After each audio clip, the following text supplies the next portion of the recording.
Hello, my name is Gary Betticher and I'm an associate professor in computer science at the University of Houston, Clear Lake, Texas. In this video, I want to talk about how to run a better meeting. I read that there are about 4 billion meetings per year in the world, and about half of the people that attend these meetings say about half of them are a waste of time. That's about 2 billion meetings per year that are a waste of time. I want to give some tips today so that you feel like you have not wasted time while attending a meeting. So let's start it. I think one of the keys of being an effective leader is being able to listen to the people that you work with. And one way to do that is to set up an agenda for the meeting and getting input from everyone who will be attending the meeting, so they have a sense of what are the issues that need to be addressed. One of the things of having an effective meeting is having an agenda. And when you establish an agenda, I think it's important to identify those things that need to be discussed at the meeting, and also what problems you're going to be solving at the meeting, and allocate or try to allocate a certain amount of time, 20-30 minutes to each item. And I'd put them in order of importance from most important to least importance, because if something doesn't get addressed, then it postpones to the next meeting. A second point I'd like to make is that our time is very, very precious here, and from my perspective, it goes by very, very quickly.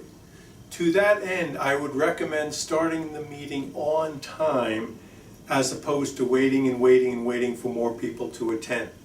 Because there are several benefits of starting the meeting on time. A, it shows that you take the participants very serious, that their time is very valuable. If you don't start in time, you're catering to people who are showing up late. And the third thing is it breaks down the momentum of the meeting, and as a leader you lose respect because you're not taking serious because you don't start on time. Another thing that can make a meeting feel like it's a waste of time is there's what I call these drones. And a person is a drone who gets hold of the floor and he or she talks and talks and talks. I could think of several that I've known in different institutions that I've been at, and you can too. So I'd say if you're running a meeting, to manage the drones and give them only so many times that they can talk during the meeting, or limit the amount of time that they can talk so that don't monopolize the meeting with their ideas. Because if you have 50 people, one person's taking over, that's really not fair to the other 49 people. For me, the final point and most important point in making a meeting feel like it's not a waste of time is the items that are on the agenda. There are two things that can occur during a meeting. One is information dissemination, and the second is decision making.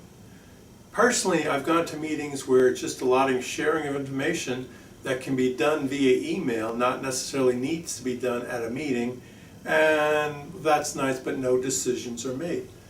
I would think a more effective meeting is when decisions are made by those who are attending the meeting, as opposed to coming in and informing, oh, by the way, here's the decision that has been made. So this wraps up some of the things I want to bring out about meetings, and I hope you can incorporate them in your meetings, and you can pass them along to people who are running meetings who could benefit from this. Thank you very much. I hope you've enjoyed this video.